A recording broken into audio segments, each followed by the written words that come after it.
नमस्कार। सनातन संस्था और हिंदू जनजागृति समिति द्वारा आयोजित नाम जप सत्संग इस विशेष कार्यक्रम में मैं श्रीमती शिप्रा जोवेकर आप सभी का पुनः हार्दिक स्वागत करती हूँ। यहाँ के स्थान देवता, वास्तु देवता और भगवान श्री कृष्ण जी के चरणों में प्रार्थना करेंगे कि आज का यह कार्यक्रम निर्विघ्न रूप से संपन्न हो।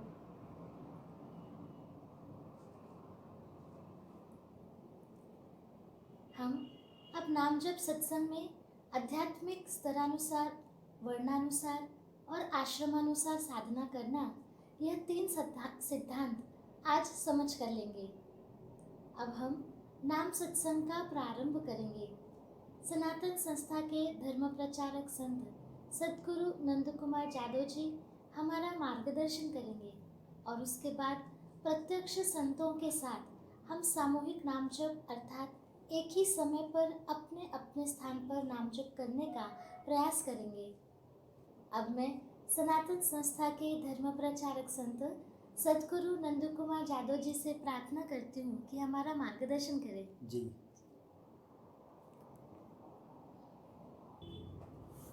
मैं भगवान श्री कृष्ण जी के चरणों में वंदन करता हूँ।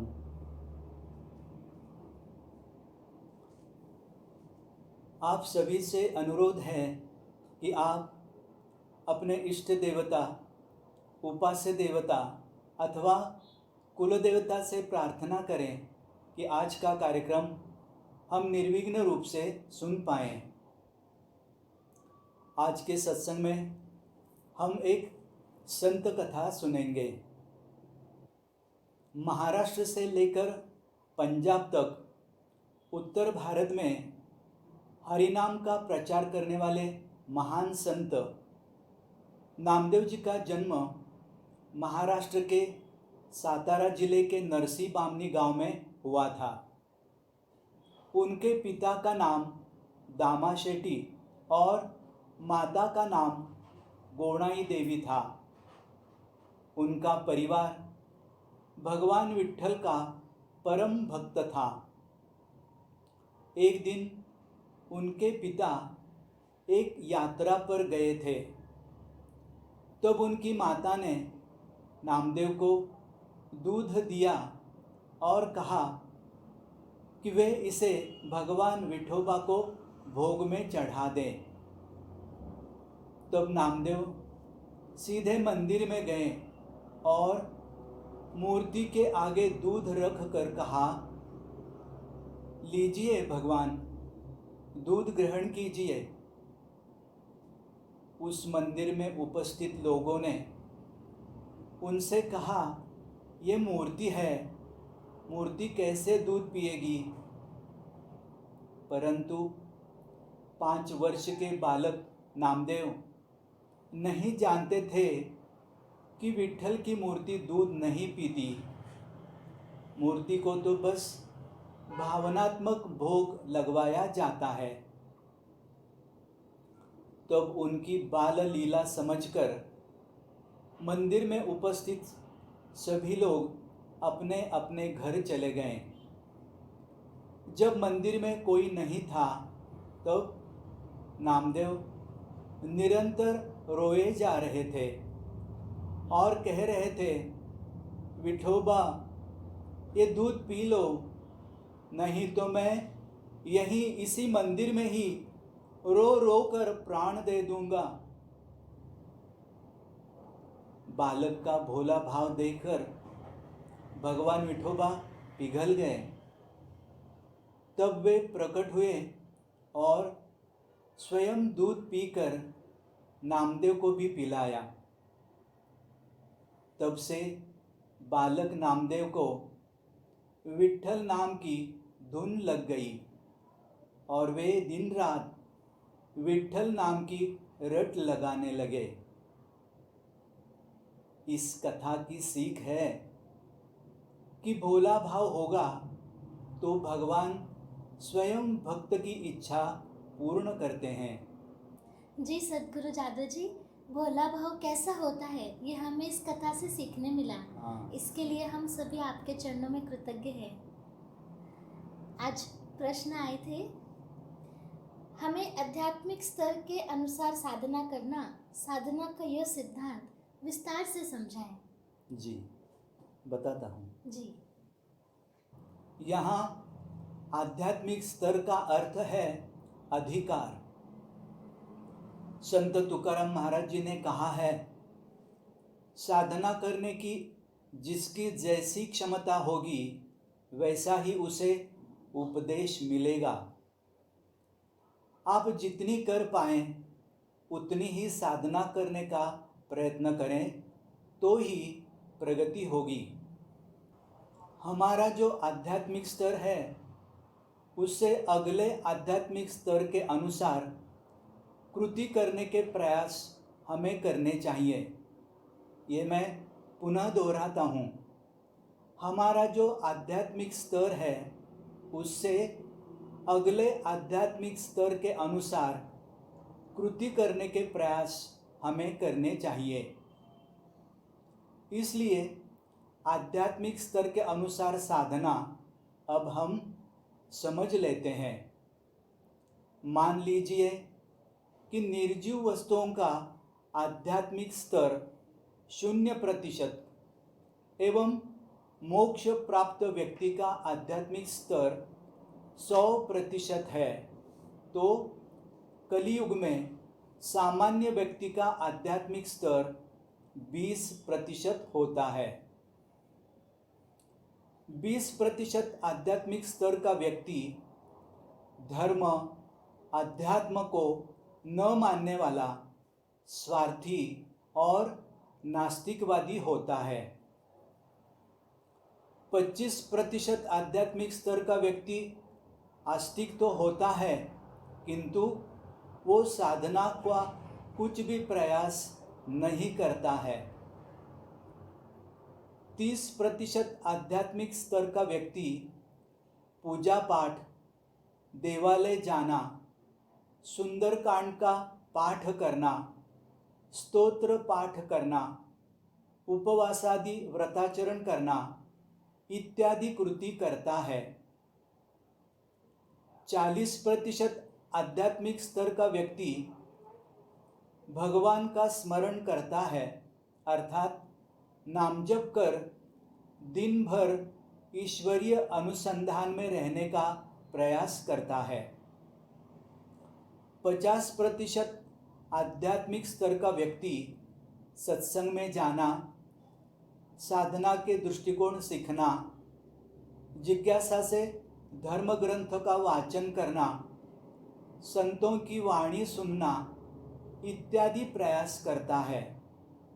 जैसे आप में से अनेक दर्शक नामजप भी कर रहे हैं और इस सत्संग में साधना सीखने का भी प्रयास कर रहे हैं, तो आप सबका औसतन आध्यात्मिक स्तर 45 से 50% तक हो सकता है।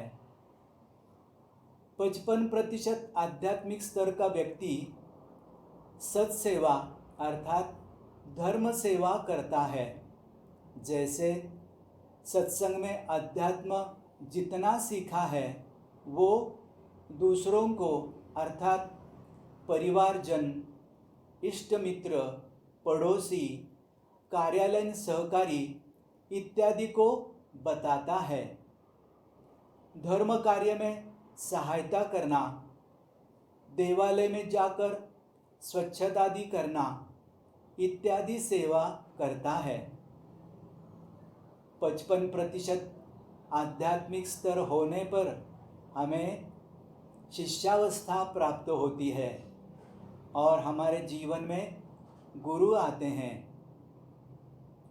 60% आध्यात्मिक स्तर का व्यक्ति गुरु के मार्गदर्शन के अनुसार, आवश्यकता के अनुसार तन, मन, धन का त्याग करता है। 70% आध्यात्मिक स्तर का व्यक्ति संत पद प्राप्त करता है।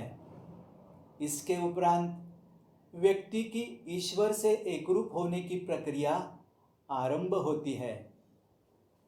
यह सब आध्यात्मिक स्तर विस्तार से बताने का तात्पर्य यह है कि व्यक्ति को स्तरानुसार साधना कर अगले आध्यात्मिक स्तर के अनुसार कृति करने का प्रयास करना चाहिए। जैसे नाम जप कर रहे हैं तो सत्संग में रहने की आदत बनानी चाहिए।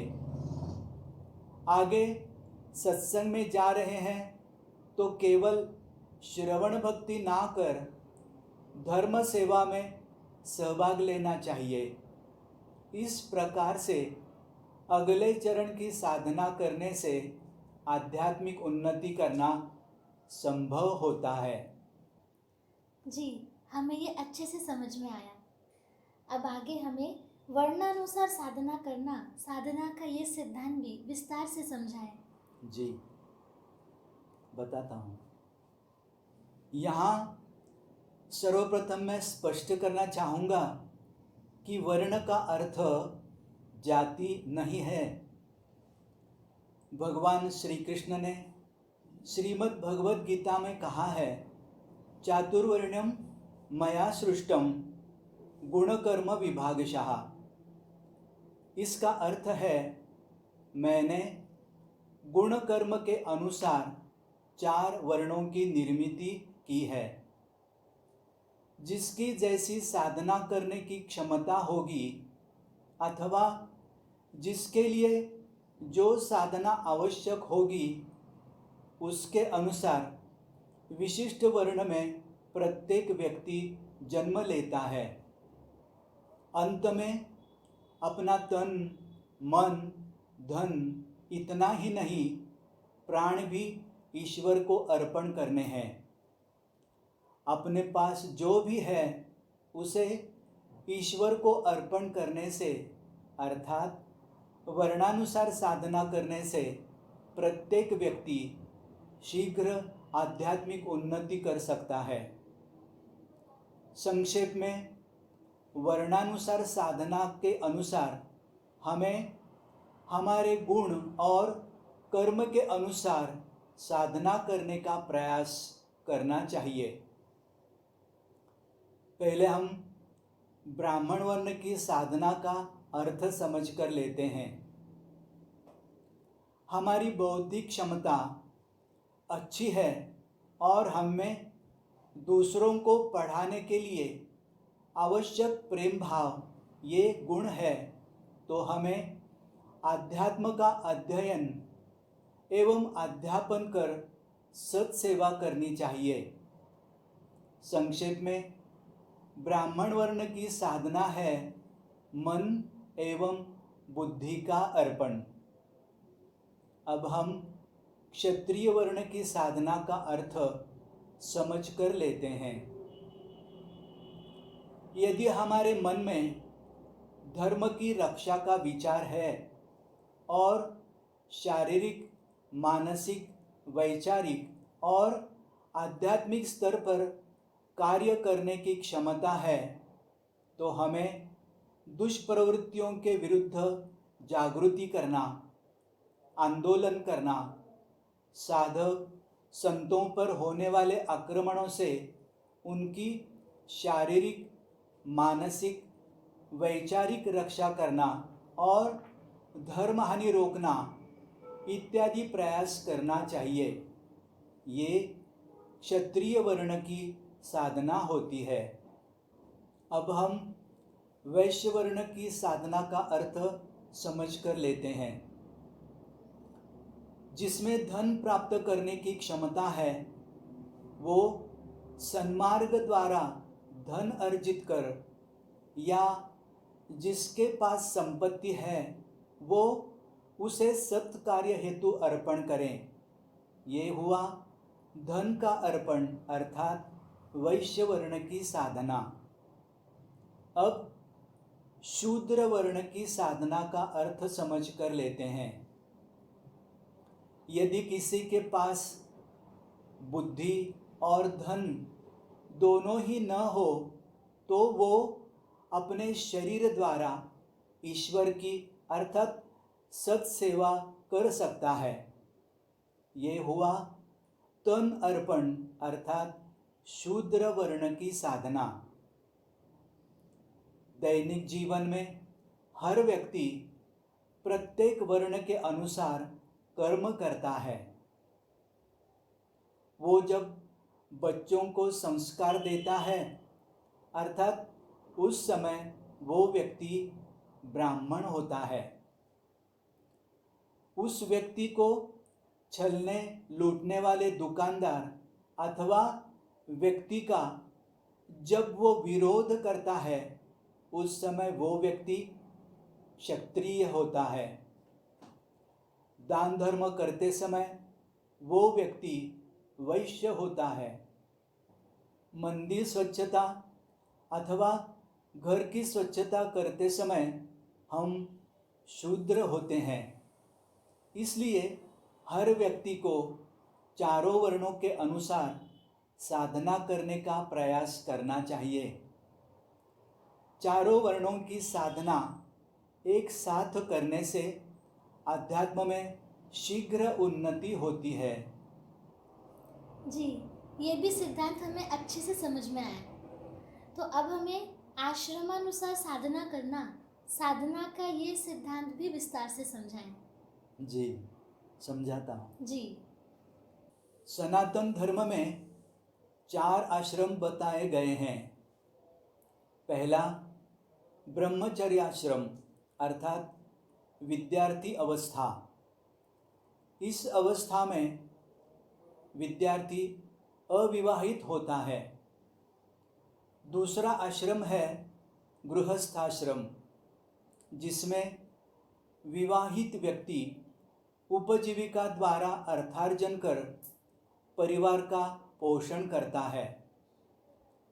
तीसरा आश्रम है वानप्रस्थाश्रम अर्थात वृद्धावस्था में पारिवारिक दायित्व बच्चों को सौंपकर साधना के लिए वन की ओर प्रस्थान करना। और चौथा आश्रम है संन्यासाश्रम अर्थात संन्यास दीक्षा लेकर घर परिवार संपत्ति का त्याग करना। आश्रमानुसार साधना के अनुसार हम जिस आश्रम में हैं यदि उसके अनुसार साधना करेंगे तो हमारी शीघ्र आध्यात्मिक उन्नति होती है। हम में से अधिकांश लोग गृहस्थाश्रमी हैं। सांसारिक कर्तव्यों का पालन करते हुए सांसारिक आसक्तियों का त्याग कर साधना करना ये गृहस्थाश्रम की साधना है। वर्तमान में गृहस्थाश्रमी व्यक्तियों का उत्तरदायित्व अन्य आश्रमियों के प्रति पूर्व काल की तुलना में बढ़ गया है। प्राचीन काल में धर्म ग्रंथों का अध्ययन करने वाले ब्रह्मचर्याश्रमियों की और साधना करने वाले वानप्रस्थाश्रमियों और सन्यासियों की व्यवस्था राजा महाराजा किया करते थे। परंतु वर्तमान धर्मनिरपेक्ष राजनीतिज्ञों से हम इसकी क्या अपेक्षा करेंगे। इसलिए पूर्व की अपेक्षा हम पर अन्य 3 आश्रमवासियों का उत्तरदायित्व अत्यधिक है। अब हम नामजप के प्रयास करेंगे। विज्ञान में तात्विक अर्थात थ्योरी के लिए अधिक अंक और प्रैक्टिकल अर्थात कृति के लिए कम अंक होते हैं। लेकिन अध्यात्म में तात्विक भाग को केवल 2% ही महत्व होता है और प्रत्यक्ष कृति अर्थात साधना को 98% महत्व होता है। तो आइए हम भी इसी का अनुभव लेने का प्रयास करते हैं। अब हम नामजप की प्रत्यक्ष कृति करेंगे। नामजप करते समय अधिकांशतः मन में विचार आते हैं। मन का आलंबन अर्थात मन किसी सूत्र पर एकाग्र करने से विचार कम होते हैं और मन की एकाग्रता शीघ्र साध्य होती है। आप भी नामजप करते समय भगवान श्री कृष्ण के छायाचित्र की ओर देखकर नामजप करते हैं तो नामजप अच्छा होगा। नामजप करते समय मन को कैसे लगा, इसका निरीक्षण करने का प्रयास करें। इससे हमारे मन की अड़चनें ध्यान में आएंगी।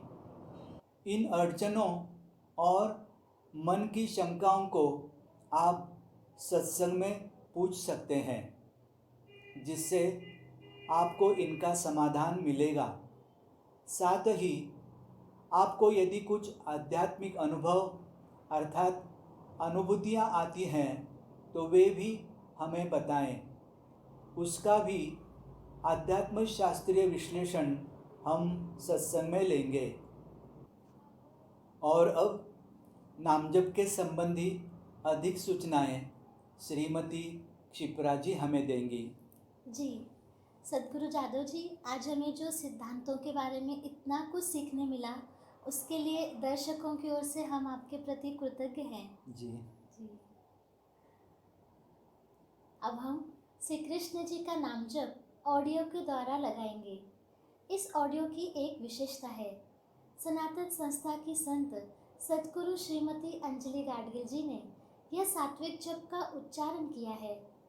यदि आपके उपास्य देवता अथवा कुल देवता अलग हैं तो आप कृपया ऑडियो म्यूट कर सकते हैं और नाम जप कर सकते हैं। आज प्रत्यक्ष संतों की वंदनीय उपस्थिति में हमें नाम जप करने का अवसर मिल रहा है। हम इसकी अनुभूति लेंगे। नाम जप का समय पूर्ण होने पर हम आपको सूचित करेंगे। किसी भी कार्य से पूर्व प्रार्थना करने से और कार्य पूरा होने के बाद कृतज्ञता व्यक्त करने से कार्य में आने वाली बाधाएं दूर होती हैं। इसलिए अब नाम जप का आरंभ करने से पहले हम अपने इष्ट देवता, कुल देवता या भगवान श्री कृष्ण जी से प्रार्थना करेंगे। हमारा नाम जप भावपूर्ण और एकाग्रता से होने दे, ऐसी आपके चरणों में प्रार्थना है। अभी हम प्रत्यक्ष नाम जप को आरंभ करेंगे। ओम नमो भगवते वासुदेवाय। ओम नमो भगवते वासुदेवाय। ओम नमो भगवते वासुदेवाय। ओम नमो भगवते वासुदेवाय। ओम नमो भगवते वासुदेवाय। ओम नमो भगवते वासुदेवाय। ओम नमो भगवते वासुदेवाय। ओम नमो भगवते वासुदेवाय। ओम नमो भगवते वासुदेवाय। ओम नमो भगवते वासुदेवाय। ओम नमो भगवते वासुदेवाय। ओम नमो भगवते वासुदेवाय। ओम नमो भगवते वासुदेवाय। ओम नमो भगवते वासुदेवाय। ओम नमो भगवते